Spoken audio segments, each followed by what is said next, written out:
para glorificarse. Dice: Nabucodonosor, rey, a todos los pueblos, naciones y lenguas que moran en toda la tierra, paz les sea multiplicada.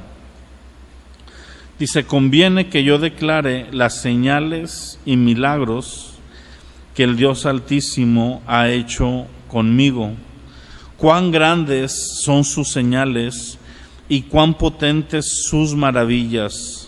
Su reino sempiterno, y su señorío de generación en generación.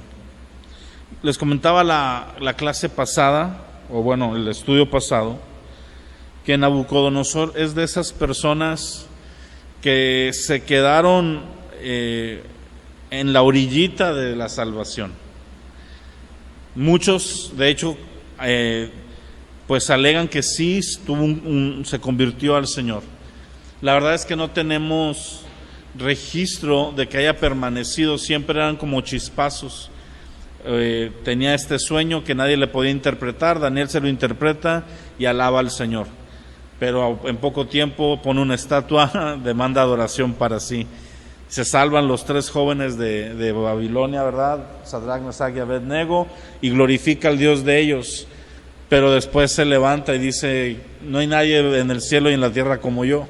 Entonces tiene estas idas y venidas, y yo soy de la escuela o de la línea donde yo creo que no se convirtió, y nos deja ver precisamente ese trato que tiene Dios con nosotros, cómo Dios puede obrar en nuestras vidas, puede manifestarse, puede hacer señales a favor nuestro. Y con todo y eso hay una dureza en el corazón del hombre, ¿sí? Yo no sé si te ha tocado, ¿verdad? Gente, ¿verdad?, de esa que de repente reta, pues que exista Dios o la vida de la fe. Hay 2 dichos sobre los ateos. Me gusta mucho cómo lo dice Enrique Bremer. Enrique Bremer dice: no hay ateos verdaderos, no hay nadie que no cree en Dios, solo hay gente que está muy enojada con Dios y quiere decir que no existe. Esa es una. Y 2, dice, si eres ateo, el día que te mueras se te quita, porque vas a ver que sí existe, ¿verdad? Entonces, hay gente que te dice: no, es que si existe Dios, que me haga una señal. ¿O cuántos no hemos dicho en algún punto de nuestra vida: si Dios hiciera tal cosa o tal señal, ¿verdad? Pues yo vería que Él es real. Y la verdad es que Dios puede hacer la señal que tú pides y tú ver que es real, y eso no implica que te conviertas, ¿sí? Muchos en la Escritura, en el tiempo de Jesús, tuvieron milagros, pero no se convirtieron.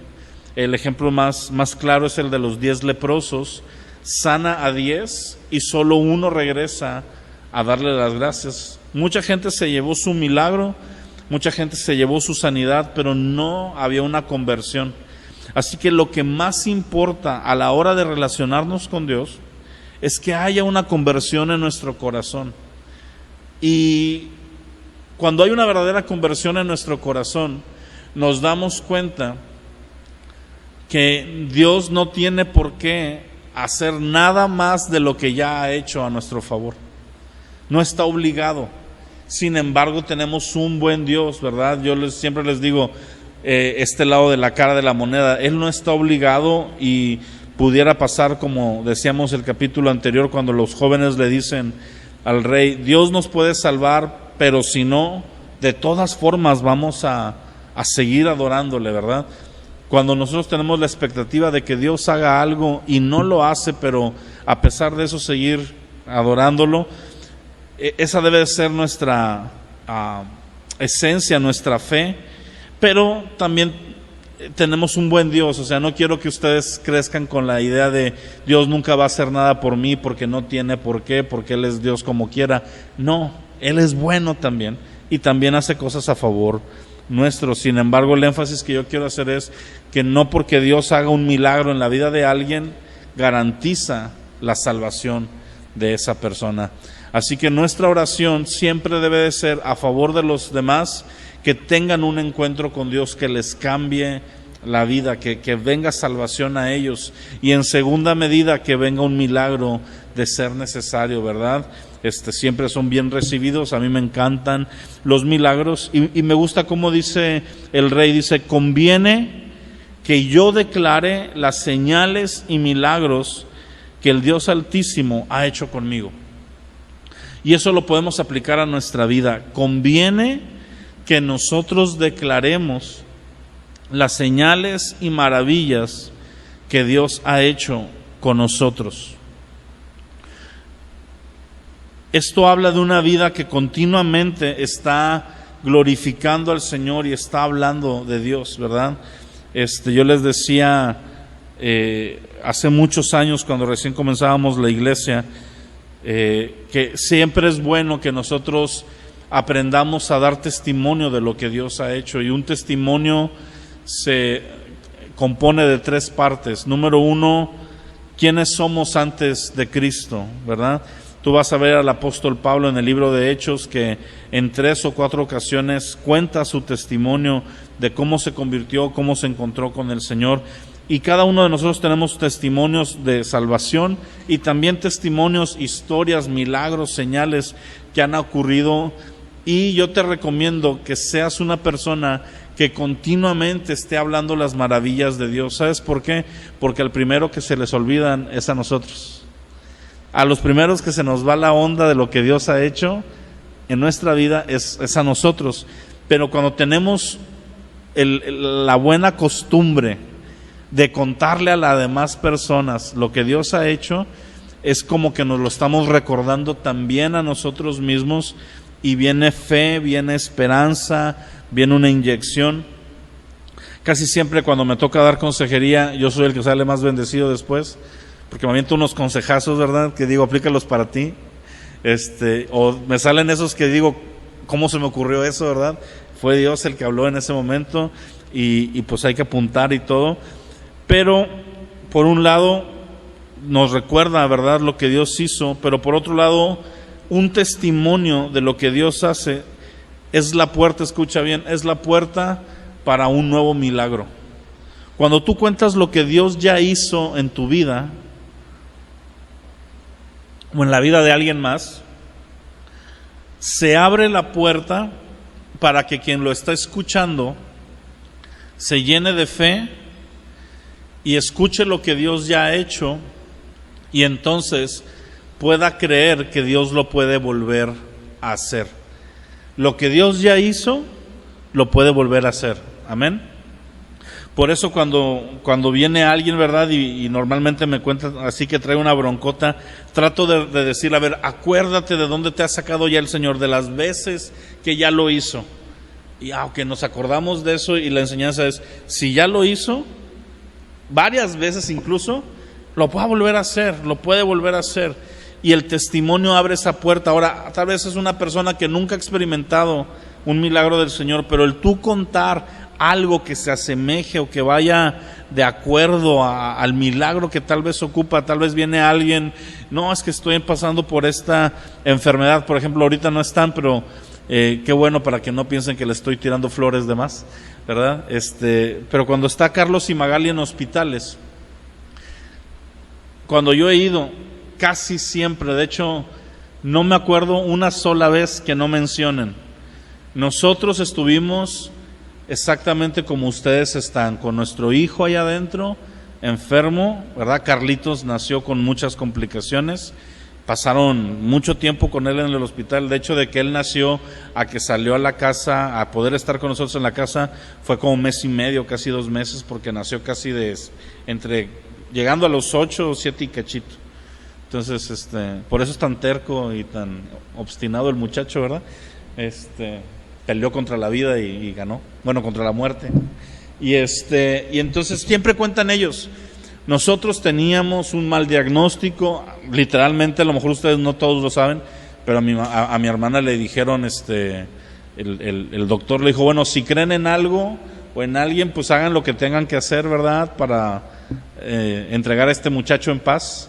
En ese entonces pues eran católicos, fueron por un sacerdote, lo bautizaron ahí en la sala de urgencias, pues bajo la enseñanza y creencia de ellos en ese tiempo de que con eso se iba a ir al cielo. Él se iba a ir al cielo porque era un bebé, ¿verdad? En caso de que falleciera.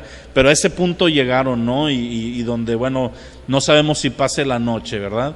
Y en la mañana sonó el teléfono y pues nadie quería contestar porque todos pensaban que era ya para decirnos, ya caminó.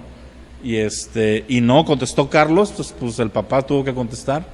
Y ya le dijeron que estaba muy recuperado y que era milagroso lo que había pasado. Y pues ahí está la historia. Ahorita él es doctor, especialista, ¿verdad? Él quiso devolverle un poquito de lo que recibió en ese tiempo. Pero ellos siempre cuentan en el hospital. Nosotros estábamos como ustedes, y nuestro hijo nos dieron el diagnóstico más malo del mundo y Dios nos lo dio y ni siquiera éramos cristianos, ni siquiera creíamos bien en él. Entonces, ese testimonio la gente muchas veces lo escucha. Y hace 2 semanas vino una familia, no sé si algunos de ustedes la ubicaron, 2-3 semanas vino una señora con sus 2 hijos y venían precisamente porque ellos recibieron en hospitales la palabra y traían a uno de los 2 niños, el menor, que Dios lo había sanado, que lo tenían muy desahuciado un viernes, y para Magali y Carlos fueron ese viernes, y el sábado en la mañana se los dieron de alta cuando les dijeron que tenía que durar a lo mejor más de 15 días en terapia y cosas por el estilo. Entonces fue un milagro del Señor y ellos vienen y dan gracias a Dios, y ojalá se plante la semilla, ¿verdad? Y no solo sean de aquellos que reciben un milagro, sino algo más allá. Pero cuando cuentas lo que Dios ha hecho, es una oportunidad para que se repita en otros casos. Por eso a mí me gusta mucho pues contar lo que Dios ha hecho en mi vida. Número 1, me animo yo, pero siempre es una forma de animarse. Entonces conviene que declaremos, ¿verdad?, estas maravillas. Ahora, ya para entrar un poquito más en materia, dice: yo, Nabucodonosor, estaba tranquilo en mi casa y floreciente en mi palacio. Vi un sueño que me espantó. Tendido en cama, las imaginaciones y visiones de mi cabeza me turbaron. Por esto mandé que viniera delante de mí todos los sabios de Babilonia para que me mostraran la interpretación del sueño. Y vinieron magos, astrólogos, caldeos y adivinos. Les dije el sueño, pero no me pudieron mostrar su interpretación. Hasta que entró delante de mí Daniel, cuyo nombre es Belsasar, como el nombre de mi Dios, y en quien mora el espíritu de los dioses santos. Conté delante de él el sueño diciendo: Belsasar, jefe de los magos, ya que he entendido que hay en ti espíritu de los dioses santos y que ningún misterio se te esconde, declárame las visiones de mi sueño que he visto y su interpretación. Estas fueron las visiones de mi cabeza mientras estaba en cama. Me parecía ver en medio de la tierra un árbol cuya altura era muy grande, y crecía este árbol y se hacía fuerte, y su copa llegaba hasta el cielo y se alcanzaba a ver desde todos los confines de la tierra. Su follaje era hermoso y su fruto abundante, y había en él alimento para todos. Debajo de él se ponían a la sombra las bestias del campo, y en sus ramas hacían moradas las aves del cielo, y se mantenía de él toda carne. Vi en las visiones de mi cabeza mientras estaba en mi cama que aquí un vigilante y santo descendía del cielo. Clamaba fuertemente y decía así: derriben el árbol y corten sus ramas, quítenle el follaje, dispersen su fruto, váyanse las bestias que están debajo de él y las aves de sus ramas, mas la cepa de sus raíces dejarás en la tierra con atadura de hierro y de bronce entre la hierba del campo. Sea mojado con rocío del cielo y con las bestias de su parte entre la hierba de la tierra. Su corazón de hombre sea cambiado y le sea dado corazón de bestia, y pasen sobre él 7 tiempos. Las sentencias por decreto de los vigilantes y por dicho de los santos, la resolución, para que conozcan los vivientes que el Altísimo gobierna el reino de los hombres, y que a quien él quiere lo da y constituye sobre al más bajo de los hombres. Yo, el rey Nabucodonosor, he visto este sueño. Tú, pues, Belsasar, dirás la interpretación de él, porque todos los sabios de mi reino no me han podido mostrar su interpretación, mas tú puedes, porque mora en ti el espíritu de los dioses santos.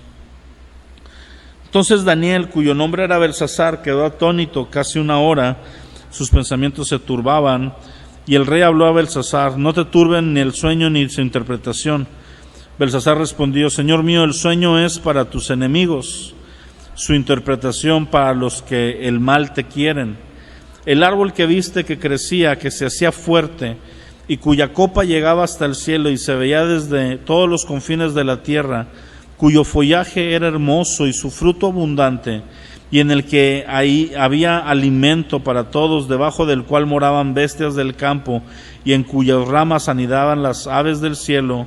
Tú mismo, oh rey, que creciste, tú mismo eres, oh rey, que creciste y te hiciste fuerte, pues creció tu grandeza y ha llegado hasta el cielo, y tu dominio hasta los confines de la tierra.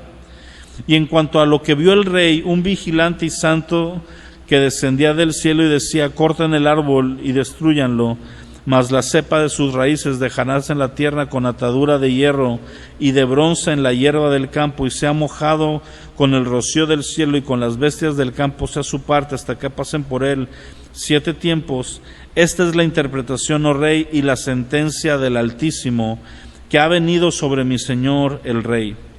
Que te echarán de entre los hombres, y con la bestia del campo será tu morada. Con hierba del campo te apacentarán como a los bueyes, y con el rocío del cielo serás bañado, y 7 tiempos pasarán sobre ti, hasta que conozca que el Altísimo tiene dominio en el reino de los hombres. Y en cuanto a la orden de dejar en la tierra la cepa de las raíces del mismo árbol, significa que tu reino te quedará firme luego que reconozcas que el cielo gobierna. Por tanto, oh rey, acepta mi consejo. Tus pecados redime con justicia, y tus iniquidades haciendo misericordias para con los oprimidos, pues tal vez será eso una prolongación de tu tranquilidad. Hasta ahí vamos a leer. Ahorita continuamos. Esta visión que tiene el rey es una visión muy interesante porque muestra la grandeza de su reino. Hay una parte que dice que llegaba hasta los confines de la tierra.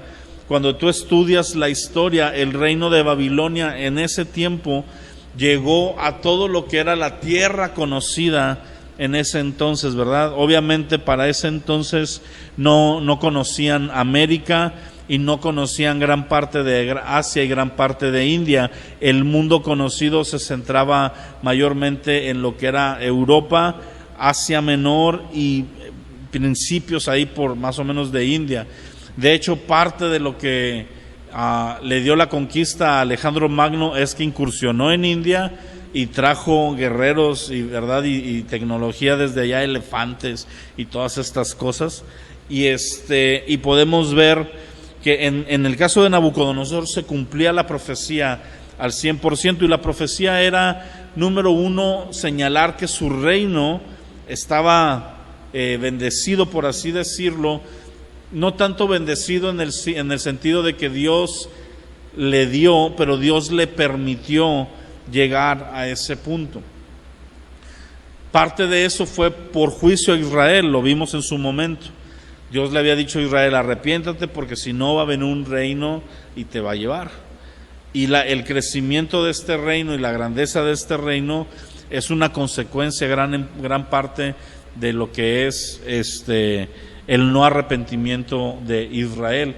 Pero finalmente vemos que hay un edicto, ¿verdad? En la visión aparece un vigilante del cielo que pues representa a este enviado de Dios, que dice: hasta aquí. Todo en el cielo y en la tierra, en este capítulo, de las grandes cosas que podemos recordar y a lo largo de todo el libro de Daniel, es el gobierno soberano de Dios sobre las naciones, sobre la tierra. No hay nada que se le salga de las manos a Dios. En el panorama de los últimos tiempos, cuando se manifieste el anticristo y parezca que pues está esta gran persecución y la iglesia está siendo aparentemente aplastada y destruida, tenemos que recordar que hay uno que está reinando por encima de todo, que lo está permitiendo por un tiempo, hasta el momento donde Él va a decir, basta, se va a levantar y va a venir a la tierra a acabar Él en persona, Jesús en persona, con el anticristo, con su gobierno y con la injusticia. Así que me preguntaba un amigo hace días, hacía preguntas ahí medio teológicas, ¿verdad? Y me decía, es que me hablaba, por ejemplo, de Job y todas esas preguntas de cómo Dios permite ciertas cosas. Y lo que terminaba yo diciéndole es que, mira, le digo, la verdad es que mi amigo me estaba preguntando porque alguien le preguntó a él. Entonces era como que, ¿qué le contesto, verdad? Y le digo, mira, el problema de la persona que te está haciendo estas preguntas es que está borrando por completo el concepto de lo eterno, ¿sí? Él está limitándose ahorita, y aunque ahorita hay maldad, aunque ahorita hay cosas, número uno, la maldad no la creó Dios, la maldad es la ausencia del gobierno de Dios en cierta persona, lugar, familia, etcétera, ¿verdad? Dios creó al hombre, le da dominio, le da autoridad sobre toda la creación, el hombre peca y entonces todo se corrompe. El hombre mismo se corrompe, la naturaleza se corrompe y vivimos en un mundo caído. En ese mundo caído está la maldad, pero no fue creada por Dios. Eso es un concepto que nosotros que tenemos que tener, porque no falta el listillo que va a venir a preguntarte, oye, ¿Dios creó todo? Sí. ¿Entonces Él creó la maldad? No, ¿verdad? Entonces, pero ¿cómo puede existir maldad si Dios no la creó y si Dios no quiere que...? Entonces, y empiezan con estas filosofías para alterar el carácter de Dios, y la respuesta muy sencilla es eso, es como el frío, ¿verdad? El frío no existe en sí mismo, el frío es la ausencia del calor, la oscuridad en sí misma no existe, es la ausencia de luz, ¿verdad? La enfermedad es la ausencia de salud. Todas las cosas caídas son la ausencia de todo lo divino y todo lo relacionado al carácter de Dios, y son consecuencia de la caída. La enfermedad misma, el que nuestro cuerpo se desgaste, el envejecimiento, es culpa de la caída, ¿verdad? Nuestras arrugas, nuestras patas de gallo, las canas, ¿verdad? Que yo cada vez me veo y digo, Dios mío, cada vez se me hace más este chupito de aquí. Es por la caída, no es por otra cosa. El plan perfecto de Dios era otro. Pero viene un tiempo donde Dios dice basta, y donde Dios va a redimir a la creación, a los suyos nos va a dar cuerpos glorificados, donde ya no va a haber enfermedad, ya no va a haber dolor, ya no va a haber nada de esto, y vamos a vivir lo que en el principio Dios quería que viviéramos. Entonces, cuando veamos panoramas, por ejemplo, pues ahorita ya está más de salida, pero cuando era el clímax de la pandemia, había que recordar, o sea, hay un Dios que está por encima de esto, que si está ocurriendo esta pandemia, no es que a Dios se le salió del laboratorio, me explico, ahí en el cielo Él en sus labores, el virus, ¡ay, se me fue! No, Él lo permite, Él sabe lo que viene, ¿ok? Y de hecho está anunciado las hambres, pestes, guerras, rumores de guerras. Todo esto está precisamente para que nosotros de alguna manera tengamos noción, y cuando ocurran sepamos que Dios las pronosticó y que por tanto también Dios está en control de ello. Ahora, luego tiene otro sueño, o la segunda parte del sueño es que el rey iba a estar entre las bestias del campo, iba a comer comida de animales, iba a ser bañado por el rocío, y eso va a ocurrir. Sin embargo, Daniel termina diciéndole, mira rey, esta parte es sobre ti, y te recomiendo que hagas misericordias y que vuelvas tu corazón, ¿verdad?, para ver si eso aplaza esta situación. Y aquí vemos cómo la profecía, lo que Dios nos habla, tiene un carácter, la gran mayoría de las veces, no todas, hay profecías que le llamamos profecías cerradas, que van a ocurrir sí o sí, hagas, patalees o deshagas.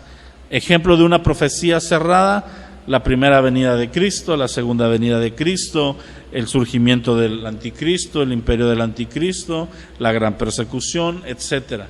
Pero hay otras profecías que lo que Dios te está diciendo cuando son malas es como esa amenaza de tu mamá de te voy a pegar.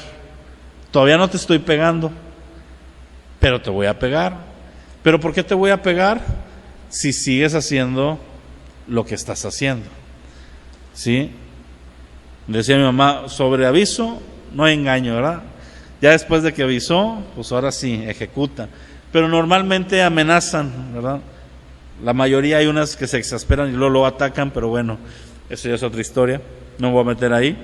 Pero muchas de las profecías negativas de Dios eran advertencias para que el pueblo las oyera, entrara un temor en ellos y cambiaran. Y si ellos cambiaran esa parte, esta profecía no se iba a terminar dando, ¿sí? Porque era una condicional. Y Daniel lo entendió y Daniel le dice al rey, mira, aliviánate, échale ganas. Casi le dice, termina de convertirte, ¿no? ¿Por qué? Para que alargues esto, para que esto no venga sobre ti. La profecía buena también, cuando Dios te dice por medio de alguien que te va a bendecir, te va a usar, te va a dar, te va a promover, mucho de eso es si tú sigues cierto camino que te coloque en esa posición. Yo les he dado el ejemplo de mi vida cuando yo no entendía esto, ¿verdad?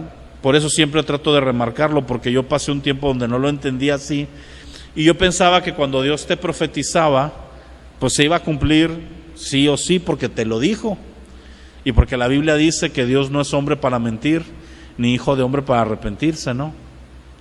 Entonces cuando a mí me profetizaron, la primera vez que me profetizaron que yo iba a ser pastor, al principio trajo un efecto contrario a lo que debió haber traído, y fue un efecto de relajación. Yo dije, pues puedo hacer y deshacer, al fin que ya me dijeron cómo termina la película, voy a ser pastor. Y me relajé en mi relación con Dios, me permití ciertas cosas, bajé mi intensidad de oración, ciertas actitudes ahí en el servicio, porque como yo sentía que ya estaba garantizado, pues ya, ¿sí me explico? Y después entendí que esa profecía era, tú vas a ser pastor y todo, pero tienes que caminar una vida que te coloque ahí. No es como que vas caminando y un día amaneces, ya soy pastor, ¿verdad? O te tropiezas y quedas dentro de una iglesia atrapado, ¿verdad? Con gente. O sea, no. Es un llegar a ese destino. Así que cuando Dios nos hable de una de las dos formas, o sea, animándonos a algo, a un futuro, es entender que eso se va a cumplir siempre y cuando yo coopere, yo haga mi parte. Y por otro lado, cuando venga una palabra de disciplina, también tomarla como que no necesariamente tiene que ocurrir ese caos si yo arrepiento mi corazón, si yo dejo de estar haciendo lo que estoy haciendo. La mayoría de las veces Dios nos trae advertencias previas antes de traer un juicio, ¿sí? Y cuando la mayoría de las veces en nuestro tiempo moderno es por medio de nuestra relación con Él, del Espíritu Santo, las observaciones que haga nuestra autoridad espiritual, por eso la importancia de estar sometido bajo una autoridad espiritual. Y ya cuando llega un punto donde alguien te da una palabra que te está, por usar una palabra, exhibiendo, es porque Dios te está dando de las últimas oportunidades de arrepentimiento antes de tratar severamente con nosotros. Por ahí hay un dicho, hace días escuché a un hombre que dijo, es que Dios no castiga. Y yo dije, no conoce a Dios, ¿verdad? No se lo dije, ¿verdad? Porque nada más lo escuché. Pero Dios sí castiga. ¿Y en base a qué? Que Dios es un buen padre y un padre castiga. En Hebreos dice, precisamente, Hebreos capítulo 5, que no nos asombremos de la disciplina que recibimos como hijos, porque Dios a quien ama y tiene por hijo disciplina, y a quien no disciplina viene a ser un bastardo. Así que la disciplina de Dios existe en nuestra vida, pero cuando nos la anuncia, normalmente es para que nos arrepintamos. Ahora, versículo 28 dice: todo esto vino sobre el rey Nabucodonosor. Al cabo de 12 meses, paseando en el palacio real de Babilonia, habló el rey y dijo: ¿no es esta la gran Babilonia que yo edifiqué para casa real con la fuerza de mi poder y para la gloria de mi majestad? Aún la palabra estaba en la boca del rey cuando vino una voz del cielo: a ti se te dice, rey Nabucodonosor, el reino ha sido quitado de ti, y de entre los hombres te arrojarán, y con las bestias del campo será tu habitación. Y como los bueyes apacentarán, y 7 tiempos pasarán sobre ti, hasta que reconozcas que el Altísimo tiene el dominio en el reino de los hombres y lo da a quien quiere. Esa parte subráyala. El Altísimo tiene dominio en el reino de los hombres y lo da a quien quiere. En la misma hora se cumplió la palabra sobre Nabucodonosor. Fue echado de entre los hombres y comía hierba como los bueyes. Su cuerpo se mojaba con el rocío del cielo, hasta que su pelo creció como plumas de águila, sus uñas como la de las aves. Mas al fin del tiempo, yo, Nabucodonosor, alcé mis ojos al cielo, y mi razón me fue devuelta. Bendije al Altísimo, alabé y glorifiqué al que vive para siempre, cuyo dominio es sempiterno y su reino por todas las edades. Todos los habitantes de la tierra son considerados como nada. Él hace según su voluntad en el ejército del cielo y en los habitantes de la tierra, y no hay quien detenga su mano y le diga: ¿qué haces? En el tiempo mismo mi razón me fue devuelta, y la majestad de mi reino, mi dignidad y mi grandeza volvieron a mí. Mis gobernadores y mis consejeros me buscaron, fui restablecido en mi reino, y mayor grandeza me fue añadida. Ahora yo, Nabucodonosor, alabo, engrandezco y glorifico al Rey del cielo, porque todas sus obras son verdaderas, sus caminos justos, y él puede humillar a los que andan con soberbia. Wow. Daniel le advirtió, le interpretó el sueño y le advirtió, le dijo: mira, por 7 tiempos son 7 años, ¿ok? Por 7 años te va a pasar esto, te recomiendo que te alivianes, que te alinees con el Señor. Nabucodonosor no hace caso, y volvemos a ver esta manifestación del pecado de Nabucodonosor, que es la soberbia, el autoidolatría, ¿verdad? Este amor desmedido al yo. Nabucodonosor representa perfectamente el humanismo en el que hoy vivimos, donde todo tiene que ver con que tú estés bien, con que tú seas pleno.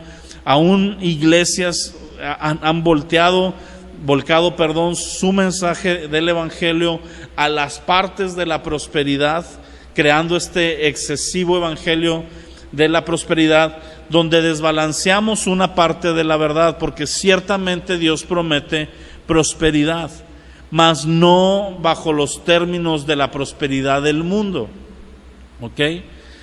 Primera de Juan dice: amado, yo deseo que tú seas prosperado en todas las cosas, así como prospera tu alma, ¿verdad? Que tengas salud y prosperes en todas las cosas como prospera tu alma. Es una realidad que Dios desea nuestra prosperidad, mas no es bajo la definición del mundo.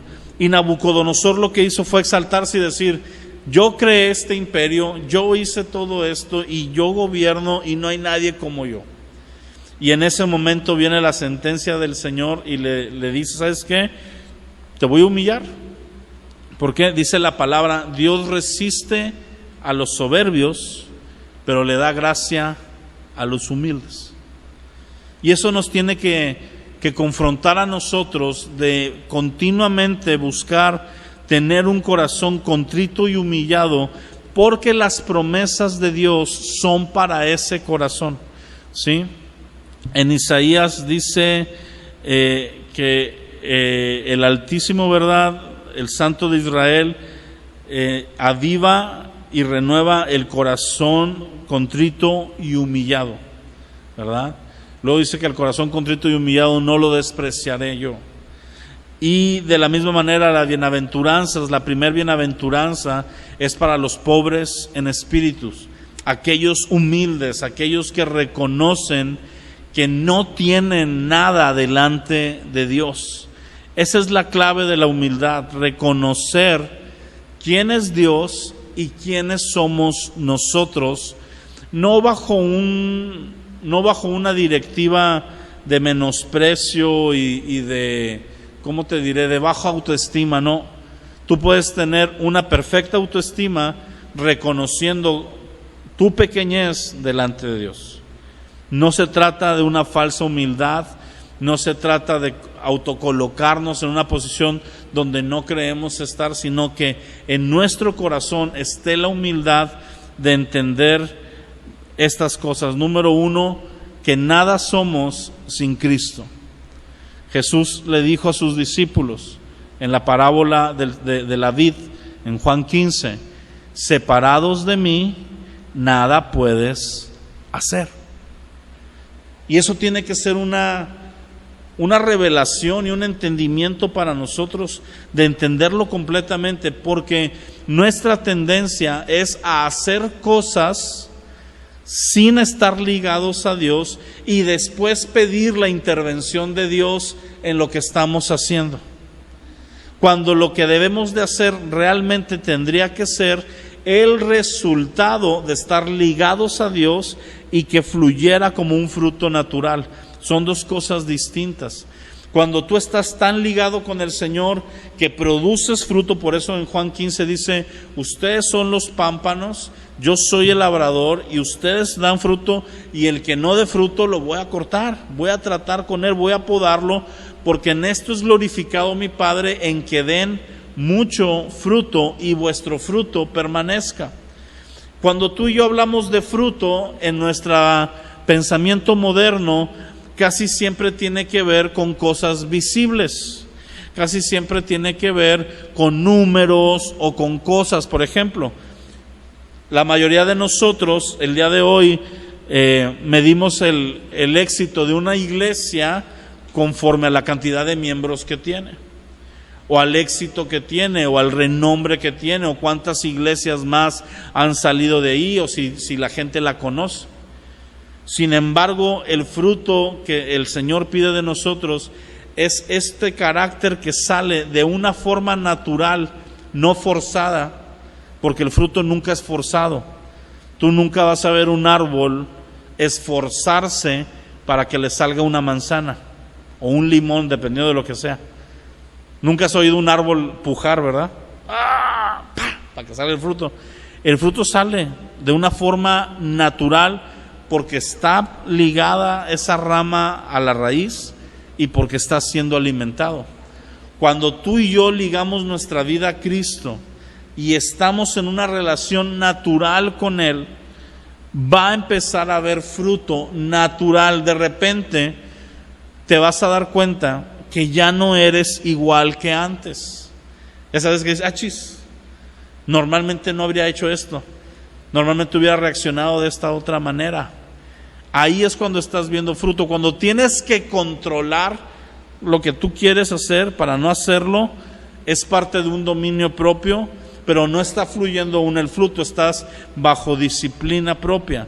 Pero el fruto es cuando ya sale de una manera natural por estar tan conectado y tan ligado a Jesús. Muchas veces viene gente y me dice, pastor, es que me esfuerzo y no puedo dejar de hacer esto. Y entonces la indicación que yo les digo siempre es, refuerza tu relación con Dios. ¿Cómo está tu relación con Dios? Normalmente todos me dicen que bien, todos me dicen que están orando, que están leyendo, ¿verdad? Ok, entonces yo les creo. Pero cuando una persona crónicamente no está cambiando, o una de dos, la primera es más fea que la segunda, o ni siquiera ha nacido de nuevo, o no está realmente ligándose a la vid y no puede haber fruto. Entonces, aunque te esfuerces, Hay una batalla diaria, hay un sometimiento, pero tiene que haber un cambio gradual. Muchas veces el fruto, volvemos a lo mismo, no aparece de la noche a la mañana, lleva un proceso, y el mismo fruto, ya estando fuera, tiene que madurar, ¿sí? No lo arrancas luego, tienes que dejar que madure.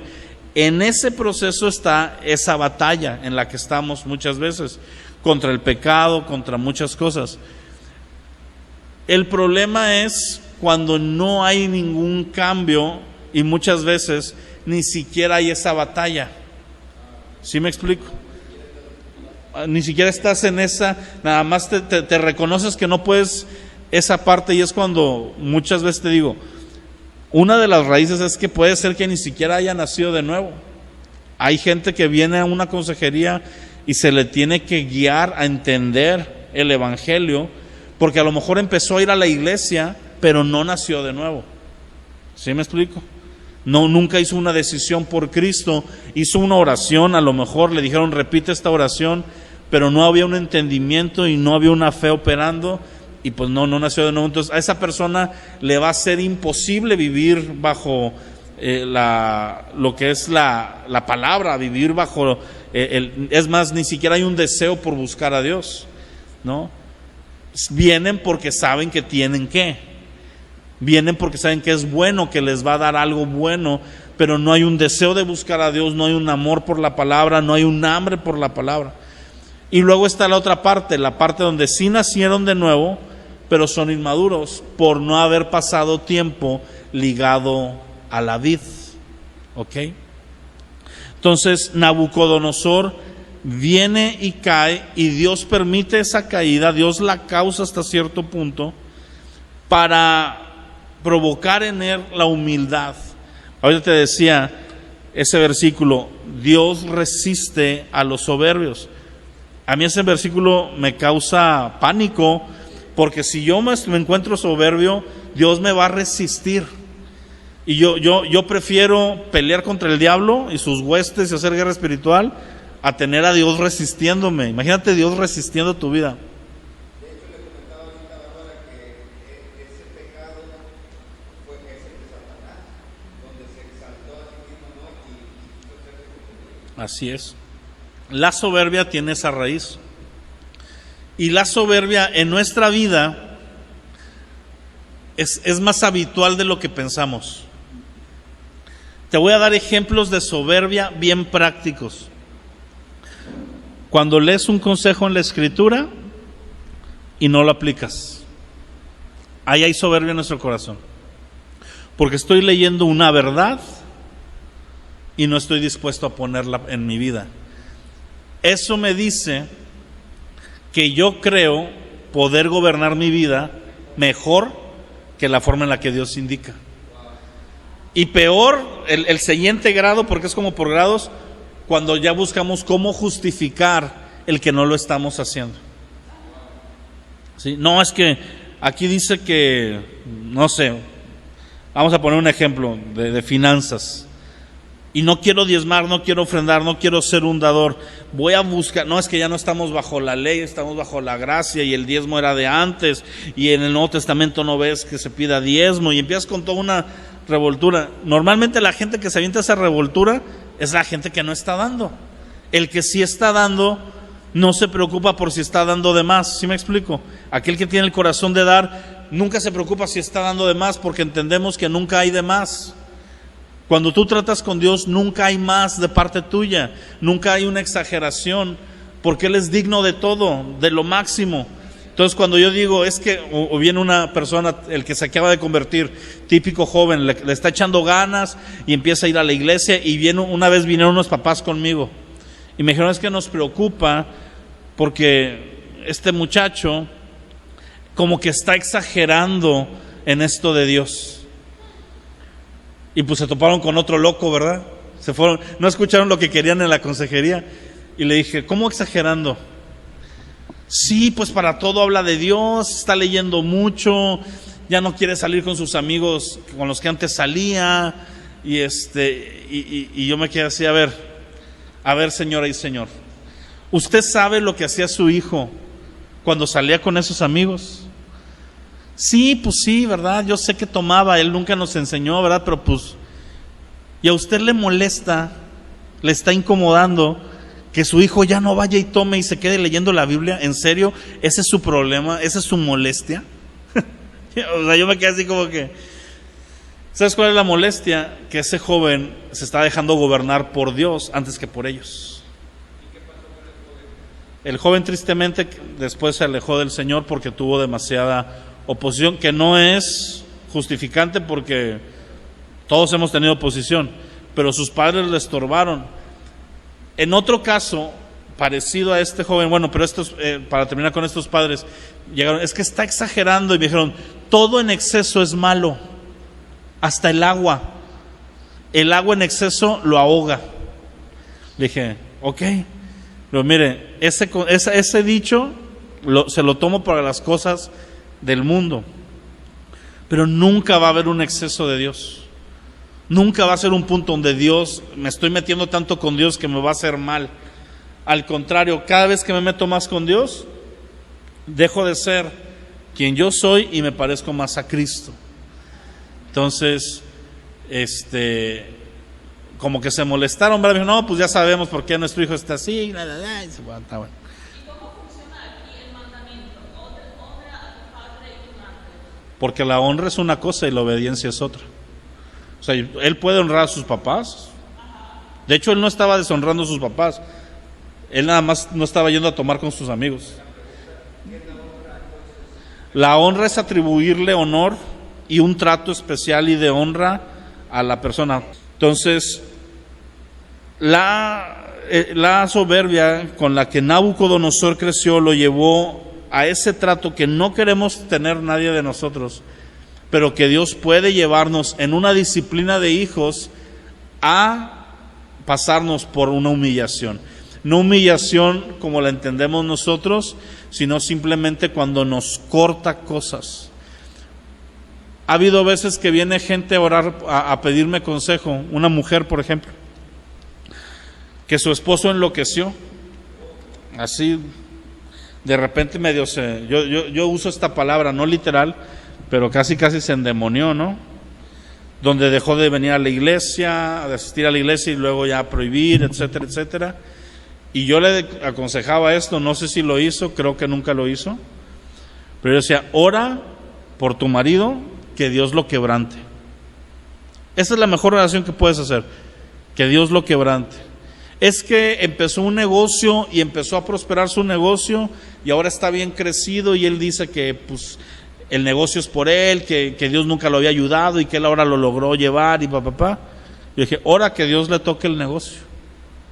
Ora, si amas a tu marido, ora eso. Porque yo creo que prefieres que tu marido pierda el negocio, pero se gane su alma, se arrepiente y se quebrante, a que tenga un negocio bien próspero y sea un vato que va caminito al infierno. No, pues sí, no sé si lo oró, ¿verdad? Pero ese es mi consejo. ¿Por qué? Porque nada nos coloca, ahora sí que más de pechito con Dios, que cuando nos corta las cosas que nos hicieron ensoberbecernos. Siempre batallo con esa palabra. O sea, volvernos soberbios, ¿sí? Cuando nos corta ese recurso, en el caso del rey, de ser el rey pasó a ser casi un animal. Comió pasto como los animales, se dejó las uñas largas, traía el pelo largo, ¿sí? Imagínate ese cuadro de un día ver a un rey, o de ver una pintura así del rey en todo su esplendor, ¿verdad? Acá, armadura, espada, no sé, y de repente verlo como loquito ahí en la calle, como la gente que anda así, que ya se quedaron en el viaje.